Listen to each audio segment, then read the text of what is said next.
Hello friends, I am Balkrishna Saraswat, Assistant Professor in Vyani Group of Colleges in Nursing Department. Today I will discuss about the diarrhea. कि diarrhoea क्या होता है, बच्चों में कैसे होता है, कितने टाइप्स होते हैं, क्या कॉजेज होते हैं इसके, और क्या साइन सिम्टम्स होते हैं, कैसे इसको अपन मैनिफेस्ट करते हैं या डायग्नोस करते हैं, और उसके बाद फाइनली अपन पढ़ेंगे मैनेजमेंट ऑफ डायरिया। तो सबसे पहले अपन डिस्कस करते हैं कि डायरिया क्या होता है, इसकी डेफिनेशन। तो जैसे कि डायरिया अपन बात करें तो passage of watery stool more than 3 times a day। एक दिन में अगर 3 से ज्यादा बार कोई बच्चा है या पेशेंट है जो स्टूल पास करता है more than 3 times a day, तो उसको अपन बोलेंगे diarrhoea. More than 3 times a day, passage of watery stool more than 3 times a day is called diarrhoea. Next अपन डेफिनेशन की बात करते हैं तो it is increase in the frequency. Increase in the frequency means same more than 3 times a day। Increase frequency को अपन कहेंगे कि more than 3 times a day, एक दिन में 3 बार से ज्यादा। And with the liquidity of the faecal material, और इसके साथ में क्या होता है, फ्रीक्वेंसी इंक्रीज होती है और दूसरा जो फीकल मटेरियल होता है उसकी लिक्विडिटी इंक्रीज हो जाती है। जैसे कि liquidity increase means watery stool, जो स्टूल होता है वो वाटरी होता है, इट मीन्स उसमें वाटर बहुत ज्यादा होता है, तो इसको अपन बोलेंगे वाटरी स्टूल। तो ये है diarrhoea. Increase in the frequency, frequency means we can say more than 3 times a day with the liquidity of faecal material. Liquidity of faecal material means stool है जो वाटरी हो जाएगा, तो इसको अपन बोलेंगे डायरिया। तो ये तो है डायरिया। नेक्स्ट अपन बात करते हैं परसिस्टेंट डायरिया की। परसिस्टेंट डायरिया क्या होता है, तो परसिस्टेंट डायरिया होता है डायरिया बिगिंस एक्यूटली। स्टार्ट तो एक्यूटली होता है बट इसमें क्या होता है, for last 14 days, last 14 days तक रहेगा या फिर 14 डेज से ज्यादा भी रह सकता है, या तो 14 डेज तक रहेगा डायरिया या फिर मोर देन 14 डेज, तो उसको अपन कहेंगे परसिस्टेंट डायरिया। नेक्स्ट है डिसेंट्री। डिसेंट्री की अपन बात करते हैं तो डिसेंट्री में क्या होता है कि डायरिया ही होता है एक्चुअली, पर उसके अंदर जो ब्लड एंड म्यूकस प्रेजेंट होता है स्टूल के अंदर, उसको अपन कहेंगे डिसेंट्री। जैसे प्रेजेंस ऑफ ब्लड एंड पस, प्रेजेंस ऑफ ब्लड एंड पस विद स्टूल, स्टूल के साथ में ब्लड और पस का प्रेजेंट होना। And the patient having abdominal cramp with fever, पस और ब्लड प्रेजेंट होगा स्टूल के अंदर, एंड क्या होगा, abdominal cramp with fever. Abdominal cramp अपन कहते हैं एब्डोमिनल पेन होगा, किसके साथ में, फीवर के साथ में। तो ब्लड प्रेजेंट होगा स्टूल में, ब्लड के साथ में पस भी प्रेजेंट होगा, और उसके साथ में पेशेंट को एब्डोमिनल क्रैम्प होंगे और फीवर भी आएगा, उसको अपन बोलेंगे डिसेंट्री। ये है diarrhoea, persistent diarrhoea and dysentery. Next अपन बात करते हैं टाइप्स ऑफ डायरिया, कि डायरिया कितने टाइप्स का होता है। तो ये मेनली 2 टाइप में डिवाइड किया गया है। फर्स्ट है एक्यूट डायरिया एंड सेकंड है क्रॉनिक डायरिया। फर्स्ट अपन बात करते हैं एक्यूट डायरिया। तो एक्यूट डायरिया जो होता है वो usually, the diarrhoea usually is more less than 2 weeks। Acute diarrhoea अपन इसको बोलेंगे जो 14 दिन से कम ड्यूरेशन का होगा, या जिसकी ड्यूरेशन 14 दिन या 14 डेज से कम होगी, उसको अपन बोलेंगे एक्यूट डायरिया। और इसमें क्या होता है, इट इज सेल्फ लिमिटिंग, या सेल्फ लिमिटिंग मीन्स अपने आप ये सही भी हो जाता है। जो एक्यूट डायरिया होता है वो सेल्फ लिमिटिंग होता है, unless the baby become dehydration. अगर बेबी को डिहाइड्रेशन नहीं हो रहा है तो ये क्या होता है, सेल्फ लिमिटिंग होता है। ये अपन कह सकते हैं एक्यूट डायरिया जो होता है वो अपने आप सही हो जाएगा, बस उसमें क्या ORS वगैरह देने की जरूरत होती है। या दूसरे तरीके से अपन कह सकते हैं कि जो एक्यूट डायरिया होता है उसको अपन एट होम या घर पे ही मैनेज कर सकते हैं। तो ये है एक्यूट डायरिया। नेक्स्ट सेकंड है क्रॉनिक डायरिया। क्रॉनिक डायरिया इसके अपोजिट होगा, जैसे कि जो एक्यूट डायरिया था वो लेस देन 14 डेज तक था, तो ये होगा मोर देन 14 डेज। जैसे कि डायरिया मोर देन 14 डेज, अगर 14 डेज से ज्यादा टाइम, लंबे टाइम तक डायरिया है तो उसको अपन कहेंगे क्रॉनिक डायरिया। नाम से ही पता चल रहा है, क्रॉनिक मीन्स जो ड्यूरेशन है जिसकी ज्यादा हो, और एक्यूट मीन्स ड्यूरेशन जिसकी कम हो। तो क्रॉनिक डायरिया में क्या होगा, diarrhoea present more than 14 days. अगर 14 डेज या 2 वीक्स भी अपन बोल सकते हैं, 2 वीक से ज्यादा अगर डायरिया प्रेजेंट है तो उसको अपन बोलेंगे क्रॉनिक डायरिया। ये है type of diarrhoea, acute and chronic. Next अपन बात करते हैं इंसिडेंस, कि अगर डायरिया किसी बच्चे में प्रेजेंट है तो उसका क्या इंसिडेंस रहता है, कौन से बच्चों में वो ज्यादा देखने को मिलता है, तो अपन उसकी बात करते हैं। सबसे पहले 6 to 11 मंथ, जो बच्चे 6 मंथ से लेके 11 मंथ तक होते हैं उनमें ये डायरिया ज्यादा मिलता है। उसका भी रीजन है कि ज्यादा क्यों मिलता है, बिकॉज जो 6 to 11 मंथ होता है वो होता है वीनिंग पीरियड। इसको अपन बोलते हैं वीनिंग पीरियड। जैसे अपन बात करें नॉर्मली कि जो नॉर्मल बच्चा होता है 6 मंथ तक ओनली ब्रेस्ट फीडिंग दिया जाता है बच्चे को, 6 मंथ तक ब्रेस्ट फीडिंग के अलावा कुछ भी नहीं देते। तो 6 मंथ के बाद में जैसे ही वीनिंग पीरियड स्टार्ट होता है, वीनिंग पीरियड मीन्स अपन जो ब्रेस्ट मिल्क है उसके अलावा भी उसको सप्लीमेंट देना स्टार्ट करते हैं बच्चे को। तो जैसे ही आप बाहर का कोई सप्लीमेंट दोगे तो उसी को अपन बोलते हैं वीनिंग पीरियड। बट इस कंडीशन में होता क्या है कि बच्चा उसको डाइजेस्ट नहीं कर पाता, डाइजेस्ट नहीं कर पाएगा तो क्या होगा, डायरिया। जी मेनली कौन से टाइम पे मिलेगा, 6 to 11 मंथ, क्योंकि ये होता है वीनिंग पीरियड। नेक्स्ट अपन बात करें तो और कौन से बच्चों में ये हो सकता है कि माल नरिश्ड बेबी, अगर बेबी माल नरिश्ड है तो उनमें भी ये देखने को ज्यादा मिलेगा, क्योंकि उनमें जो न्यूट्रिशन रिक्वायरमेंट है वो पूरी नहीं हो पाती, तो उनमें भी ये ज्यादा मिल सकता है डायरिया। और नेक्स्ट है artificial feeding, baby are more risky for diarrhoea.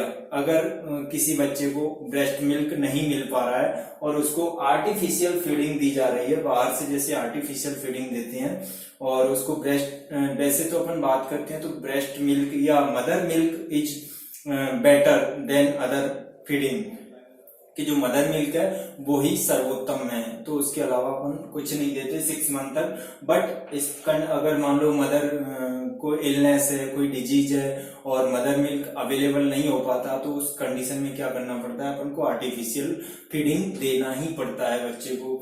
तो उस वजह, जैसे आर्टिफिशियल फीडिंग अपन देंगे तो उस कंडीशन में क्या होगा, बच्चे को जो डायरिया होने के चांसेस हैं वो ज्यादा बढ़ जाते हैं, या बच्चा जो है वो रिस्की होता है डायरिया के लिए, अगर आप उसको आर्टिफिशियल फीडिंग दोगे तो या तो माल नरिश्ड बेबी है, उसको प्रॉपर न्यूट्रिशन नहीं मिला है, वो ज्यादा डायरिया के चांस रहेंगे उसमें। दूसरा, अगर आर्टिफिशियल फीडिंग दे रहे हैं बच्चे को, मदर अनेबल टू टेक या give the feed to the baby, अगर मदर फीडिंग नहीं दे पा रही है किसी भी रीजन की वजह से, तो उस कंडीशन में अपन क्या करेंगे कि ये डायरिया चांस उसमें ज्यादा रहते हैं। मदर अगर आर्टिफिशियल फीडिंग उसको बच्चे को देती है तो माल न्यूट्रिशन एंड आर्टिफिशियल फीडिंग वाले बच्चों में डायरिया के चांस ज्यादा रहते हैं या रिस्की रहते हैं डायरिया के लिए। तो ये था इंसिडेंस। 2 इंसिडेंस मैंने आपको बताया, 6 to 11 मंथ जो वीनिंग पीरियड होता है उसमें डायरिया के चांस ज्यादा रहते हैं, और दूसरा माल नरिश्ड एंड आर्टिफिशियल फीडिंग वाले बच्चों में डायरिया ज्यादा देखने को मिलता है। नेक्स्ट डेफिनेशन के बाद अपन बात करते हैं, डेफिनेशन और टाइप्स अपन ने पढ़े। इसके बाद में एटियोलॉजी, क्या एटियोलॉजी होती है, क्या कॉजेज होते हैं जिसकी वजह से डायरिया बच्चों में होता है। तो सबसे पहले जो कॉज है, डाइटरी फैक्टर है, इन्फेक्शन है, diarrhoea due to other system disease है, तो ये अलग अलग कॉजेज हैं। सबसे पहले अपन पढ़ेंगे डाइटरी फैक्टर के, क्या क्या डाइटरी फैक्टर होते हैं जिनकी वजह से डायरिया हो सकता है। सबसे पहले ओवर फीडिंग, अपन बात करते हैं अगर आप बच्चे को ओवर फीडिंग देते चलोगे, जैसे फीडिंग है तो उसमें बच्चे का पेट ऑलरेडी फुल है ना, स्टमक फुल है, लेकिन उसके बाद भी आप फीडिंग देते जा रहे हो बच्चे को, तो वो भी एक कॉज होता है डायरिया का, कि अगर आप ओवर फीडिंग देते रहोगे तो बच्चे में डायरिया हो जाएगा। नेक्स्ट है इम्बैलेंस डाइट, अगर आप बच्चों को डाइट प्रॉपर नहीं दे रहे हो या बैलेंस डाइट नहीं दे रहे हो, संतुलित भोजन जो होता है वो आप नहीं दे पा रहे हो, है ना, तो उसकी वजह से भी ये डायरिया हो जाता है। नेक्स्ट है इनडाइजेशन। अगर बेबी को इनडाइजेशन है, आप फीडिंग देते जा रहे हो लेकिन वो डाइजेस्ट नहीं कर पाता है फीडिंग को, अगर फीडिंग को डाइजेस्ट नहीं कर पाएगा तो ऑफ कोर्स डायरिया होगा। तो अगर इनडाइजेशन है फीडिंग का तो उसकी वजह से भी डायरिया हो जाता है बच्चों में। तो ये है मेन फैक्टर जो अपन बोलते हैं डाइटरी फैक्टर, कि बिकॉज ये डाइट की वजह से होते हैं, या तो ओवर फीडिंग है बच्चे में, या फिर इम्बैलेंस डाइट है, या फिर इनडाइजेशन प्रेजेंट है, डाइजेशन नहीं हो पा रहा है, जो भी फीडिंग बच्चा ले रहा है उसका डाइजेशन नहीं हो रहा है, तो उस कंडीशन में भी क्या है, डायरिया हो जाएगा बच्चे में। नेक्स्ट जो दूसरा फैक्टर है वो है इन्फेक्शन। ये इन्फेक्शन की वजह से भी बच्चों में डायरिया हो जाता है। मेनली जो है बैक्टीरियल इन्फेक्शन, जैसे बैक्टीरियल इन्फेक्शन में इकोलाई है, इस्चेरिया कोलाई जिसको अपन बोलते हैं, सीजेला है, साल्मोनेला एंड विब्रियो कोलेरा, ये 3-4 जो बैक्टीरिया हैं जो मेन है वो डायरिया के लिए रेस्पॉन्सिबल होती हैं। अगर इन बैक्टीरिया का इन्फेक्शन है जैसे E coli, Shigella, Salmonella and Vibrio cholera, तो इन इन्फेक्शन की वजह से भी बच्चों में डायरिया हो जाता है। नेक्स्ट अपन बात करते हैं वायरल इन्फेक्शन। अगर बच्चे में वायरल इन्फेक्शन हो जाता है तो वायरल इन्फेक्शन की वजह से भी डायरिया हो जाता है, जैसे कि रोटा वायरस है, एडिनो वायरस है, इन वायरस के इन्फेक्शन अगर होते हैं बच्चे में तो वो भी डायरिया कॉज करते हैं। नेक्स्ट है फंगल इन्फेक्शन। फंगल इन्फेक्शन से भी डायरिया हो जाता है, जैसे फॉर एग्जांपल कैंडिडा एल्बिकेंस। अगर कैंडिडा एल्बिकेंस का इन्फेक्शन बच्चे में है तो उस वजह से भी ये क्या करेगा, डायरिया कॉज करेगा। नेक्स्ट है प्रोटोजोअल इन्फेक्शन। अगर किसी भी प्रोटोजोअल का इन्फेक्शन है बेबी के अंदर या बॉडी के अंदर तो उसमें क्या होगा, डायरिया उससे भी हो जाएगा। तो ये है इन्फेक्शन। नेक्स्ट थर्ड जो फैक्टर है या थर्ड जो कॉज है वो है diarrhoea due to other system disease. अगर और किसी सिस्टम की डिजीज है जैसे कार्डियोवैस्कुलर सिस्टम हुआ, रीनल सिस्टम हुआ, या फिर लीवर, गैस्ट्रोइंटेस्टाइनल सिस्टम हुआ, तो इन सिस्टम्स की अगर कोई डिजीज है तो उनकी वजह से भी डायरिया हो सकता है, जिसमें मैंने first UTI, urinary tract infection. अगर जो यूरिनरी ट्रैक्ट का कोई इन्फेक्शन है तो उस वजह से डायरिया हो सकता है। नेक्स्ट है यूआरटीआई, अपर रेस्पिरेटरी ट्रैक्ट इन्फेक्शन। अगर अपर रेस्पिरेटरी ट्रैक्ट का इन्फेक्शन है तो उस वजह से भी बच्चों में डायरिया हो सकता है। नेक्स्ट है अदर इन्फेक्शन ऑफ जीआईटी। अगर जीआई सिस्टम का ही कोई अदर इन्फेक्शन है तो उस वजह से भी डायरिया हो जाएगा। एक है जो इम्पोर्टेंट कॉज है हिर्स्प्रंग डिजीज। अपन ने पहले पढ़ा था हिर्स्प्रंग डिजीज, इसको ही अपन बोलते हैं एग एंग्लियोनिक कंजेनाइटल एग एंग्लियोनिक मेगाकोलोन। इसमें क्या होता है, जो कॉलन होती हैं उनका साइज बड़ा हो जाता है, जो लार्ज इंटेस्टाइन होता है कॉलन उसका साइज इंक्रीज हो जाता है, इस वजह से अपन कहते हैं मेगाकोलोन। और जो गैंग्लियोनिक सेल है, नर्व सेल है, वो उस पार्टिकुलर एरिया में एब्सेंट रहती हैं, या अपन बोल सकते हैं ये मेनली होता है सिग्मो रेक्टोसिग्मल सिग्मोइड रीजन में। तो सिग्मोइड रीजन में अगर ये स्प्रंग डिजीज है या अपन कह सकते हैं गैंग्लियोनिक सेल प्रेजेंट नहीं है, एब्सेंट है, तो वहां पे जो फूड मटेरियल है वो पास नहीं हो पाएगा। तो अपन कह सकते हैं ये भी, और एक प्रेशर क्रिएट होगा तो इस वजह से भी ये डायरिया हो सकता है। नेक्स्ट है ऑटाइटिस मीडिया। ऑटाइटिस मीडिया अपन बोलते हैं infection of the middle ear. अगर मिडिल ईयर का इन्फेक्शन है तो वो भी रेस्पॉन्सिबल हो सकता है डायरिया के लिए। नेक्स्ट है इमोशनल डिस्टर्बेंस। अगर कोई पेरेंट्स है, फैमिली है, वो इमोशनली डिस्टर्ब है तो उस वजह से भी ये डायरिया हो सकता है। कोई पेशेंट इमोशनली डिस्टर्ब है तो ये इमोशनल फैक्टर भी रेस्पॉन्सिबल होते हैं डायरिया के लिए। तो ये तो है एटियोलॉजी अबाउट, अपन ने पढ़ा डाइटरी फैक्टर, जो मेन फैक्टर है वो डाइटरी फैक्टर है। नेक्स्ट इन्फेक्शन की वजह से हो सकता है, और लास्ट है अदर, अगर कोई सिस्टम की डिजीज है तो उस वजह से भी बच्चे में डायरिया देखने को मिलता है। नेक्स्ट अपन बात करते हैं प्री डिस्पोजिंग फैक्टर, या अपन बोल सकते हैं रिस्क फैक्टर के कोई फैक्टर्स भी होती हैं जिनकी वजह से डायरिया हो सकता है, तो इनको अपन बोलेंगे प्री डिस्पोजिंग फैक्टर। इनमें सबसे पहला है अनहाइजीनिक एनवायरनमेंट। अगर बेबी जहां पे लिविंग करता है या बेबी जहां रहता है वहां की कंडीशन, वहां का जो आसपास का एनवायरनमेंट है वो अनहाइजीनिक है, हाइजीनिक कंडीशन नहीं है वहां पे प्रॉपर, तो उस वजह से भी डायरिया हो सकता है। नेक्स्ट जो दूसरा फैक्टर है वो है कंटामिनेटेड फूड, अगर बेबी को आप कंटामिनेटेड फूड दे रहे हो यानी एकदम प्योर फूड नहीं दे रहे हो, जैसे मिल्क है तो वो मिल्क प्योर नहीं है, ये कंटामिनेटेड है, तो आप कंटामिनेटेड मिल्क दोगे तो उससे भी वो डाइजेस्ट नहीं हो पाएगा, तो it will cause diarrhoea. Next है एनवायरमेंटल इन्फेक्शन, अगर आसपास का जो एनवायरमेंट है जहाँ पे बच्चा या जहाँ पेशेंट रहता है उसके आसपास का जो एनवायरमेंट है उसकी वजह से कोई इन्फेक्शन हो रहा है बच्चे को, तो वो भी एक डायरिया कॉज करता है। नेक्स्ट है बैक्टीरियल डायरिया, ये सीजन के हिसाब से देखने को मिलता है, जैसे कि बैक्टीरियल डायरिया हमने पहले डिस्कस किया था, बैक्टीरियल इन्फेक्शन की वजह से डायरिया होता है, तो ये सीजन पे भी डिपेंड करता है, जैसे कि अभी समर सीजन में अगर बच्चों को डायरिया होता है तो वो मेनली किस वजह से होता है, तो उसकी वजह है बैक्टीरियल इन्फेक्शन। ये समर और जो रेनी सीजन है, रेनी सीजन हुआ या समर सीजन हुआ, इन दोनों सीजनों में जो अगर बैक्टीरिया बच्चों में देखने को मिलता है तो वो मेनली किस वजह से होता है, उसका रीजन होता है बैक्टीरियल डायरिया। सेम ऐसे ही अगर वायरल डायरिया बच्चों में प्रेजेंट है तो वो कौन से सीजन में होगा, विंटर सीजन, या अपन कह सकते हैं विंटर सीजन में जो डायरिया देखने को मिलता है वो होता है वायरल डायरिया। अगर आप चेक कराओगे तो विंटर सीजन में मोस्टली कौन सा डायरिया मिलेगा, वायरल डायरिया, और समर सीजन में या फिर रेनी सीजन में मोस्टली कौन सा डायरिया मिलेगा, बैक्टीरियल डायरिया। तो ये था aetiology and predisposing factor. Next है इसके बाद क्लिनिकल मैनिफेस्टेशन। एटियोलॉजी के बाद अपन पढ़ते हैं क्लिनिकल मैनिफेस्टेशन के क्या क्या साइन एंड सिम्टम्स डायरिया के अंदर प्रेजेंट हो सकते हैं बच्चे में। तो अपन सबसे पहले 1 बाय 1 देखेंगे। फर्स्ट है frequency is more than 3 times a day, जो स्टूल की फ्रीक्वेंसी होगी वो मोर than 3 times a day, 3 time से ज्यादा पर डे स्टूल पास करेगा बच्चा, तो वो होगी, उसको अपन बोलेंगे frequency is more than 3 times a day, 3 बार से अगर ज्यादा एक दिन में बच्चा स्टूल पास कर रहा है तो वो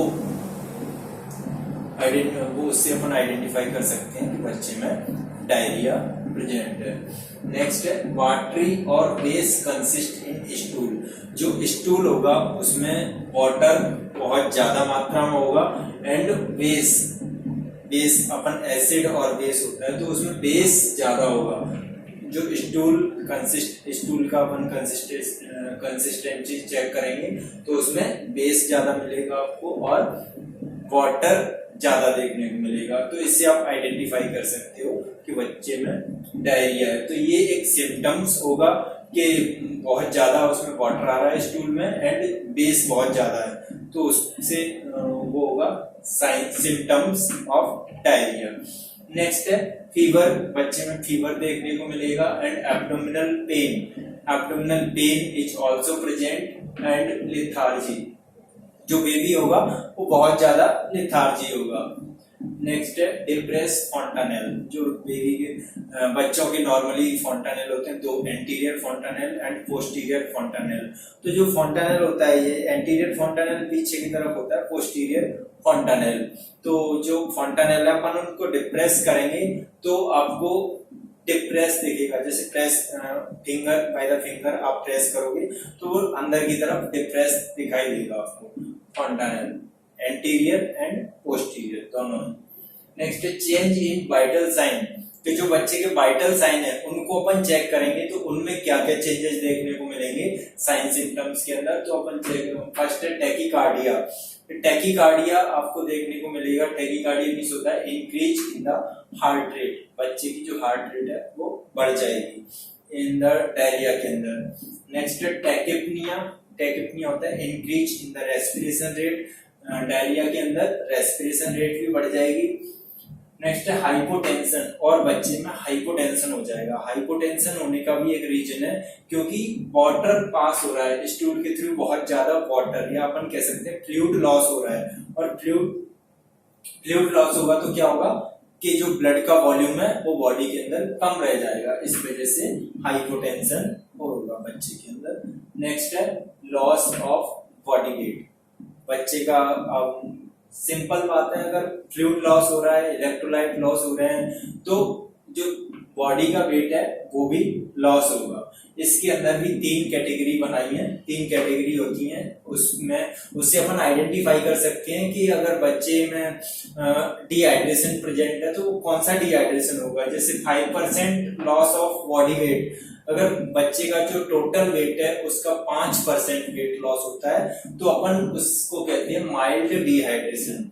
डायरिया तो है ही, बट डायरिया की वजह से जो डिहाइड्रेशन हो रहा है वो कितना, कौन सा डिहाइड्रेशन है, माइल्ड है, सीवियर है या मॉडरेट है, तो वो अपन आइडेंटिफाई करेंगे वेट लॉस से कि बच्चे का जो वेट लॉस है वो कितना हो रहा है। अगर 5% बॉडी वेट लॉस हो रहा है, जैसे टोटल वेट है 10 kg, तो उसका 5% वेट लॉस होता है तो उसको अपन कहेंगे माइल्ड डिहाइड्रेशन। नेक्स्ट है 5 to 10% loss of body weight. अगर 5 से 10% बॉडी का वेट लॉस होता है तो उसको अपन कहेंगे moderate dehydration. And finally more than 10%, अगर 10% से भी ज्यादा वेट लॉस होता है, जैसे किसी बच्चे का वजन है 10 kg तो उसका 10% होगा 1 kg, तो अगर 1 kg वेट लॉस हो रहा है तो उसको अपन कहेंगे सीवियर डिहाइड्रेशन। अपन इसको बोलेंगे more than 10% loss of body weight, तो ये इंक्लूड होगा सीवियर डिहाइड्रेशन के अंदर। और डिहाइड्रेशन की वजह, डिहाइड्रेशन किसकी वजह से होता है, डायरिया की वजह से। तो ये लॉस ऑफ बॉडी वेट, कौन कितना लॉस होता है उसके अकॉर्डिंग अपन आइडेंटिफाई करते हैं डिहाइड्रेशन को कि डिहाइड्रेशन कौन सा है। नेक्स्ट है पुअर स्किन टर्गर। जो स्किन टर्गर है बच्चे में वो भी पुअर होगा। जैसे कि अपन इस बच्चे की स्किन को प्रेस करेंगे तो स्किन वापस तुरंत ही आ जाती है, विद इन सेकेंड अपनी नॉर्मल पोजीशन में आ जाती है। इसको अपन कहते हैं नॉर्मल स्किन टर्गर।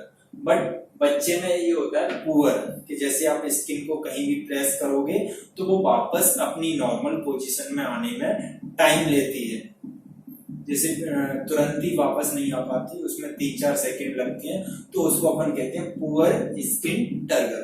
तो ये सिम्टम्स होते हैं जो डायरिया के अंदर देखे जाते हैं। नेक्स्ट अपन बात करते हैं डायग्नोस्टिक इवैल्यूएशन की, कि अगर डायरिया किसी बच्चे में प्रेजेंट है तो वो डायरिया कैसे आप आइडेंटिफाई करोगे कि ये डायरिया है। तो उसके अंदर अपन ने अलग अलग पहले जैसे हिस्ट्री लेंगे, फिजिकल एग्जामिनेशन करेंगे, नेक्स्ट स्टूल का एग्जामिनेशन करेंगे, एंड स्टूल कल्चर भी अपन करा के देखेंगे कौन सा इन्फेक्शन, जो पर्टिकुलर कौन सा इन्फेक्शन प्रेजेंट है, एंड फाइनली अपन ब्लड टेस्ट भी इसमें करा सकते हैं। तो फर्स्ट अपन बात करते हैं हिस्ट्री की। हिस्ट्री, इसमें कौन कौन सी हिस्ट्री इंपॉर्टेंट है तो वो अपन देखते हैं। Number and description of stool pass per day, कि बच्चा जो नॉर्मली है वो कितना स्टूल पास करता है पर डे में, एंड स्टूल का जो डिस्क्रिप्शन है, जैसे वॉटरी है या सॉलिड स्टूल है या फिर सेमी सॉलिड स्टूल है, तो वो अपन को हिस्ट्री लेनी है फ्रॉम देयर पेरेंट्स। बच्चे के पेरेंट्स से हिस्ट्री लेंगे अपन, और दूसरी हिस्ट्री लेंगे अपन number and description of stool passed normally बच्चा दिन में कितनी बार स्टूल पास करता था, और अभी इस टाइम पे प्रेजेंट टाइम पे वो कितनी बार स्टूल पास करेगा। तो उसके अकॉर्डिंग अपन डिसाइड करेंगे कि नॉर्मली कितना करता था और अब डिजीज कंडीशन में वो कितनी बार पास करता है स्टूल। दूसरा जो है वो है body weight prior to illness, कि बच्चे को डायरिया हुआ है उससे पहले उसका वेट कितना था। बॉडी वेट अपन मेजर करेंगे, एक तो उस टाइम पे करेंगे जिस टाइम बच्चा उसके पेरेंट्स दिखाने आएंगे हॉस्पिटल, और एक उससे हिस्ट्री लेंगे अपन कि पहले बच्चे का वेट क्या था। नेक्स्ट है फ्लूइड इनटेक, और एक अपन फ्लूइड का हिस्ट्री लेंगे कि पहले बच्चा कितना फ्लूइड लेता था और अभी प्रेजेंट में कितना फ्लूइड इनटेक करता है। नेक्स्ट अपन बात करते हैं फ्रीक्वेंसी ऑफ यूरिनेशन की भी अपन हिस्ट्री लेंगे कि पहले बच्चा कितना यूरिन पास करता था और अभी प्रेजेंट कंडीशन में वो कितना यूरिन पास करता है।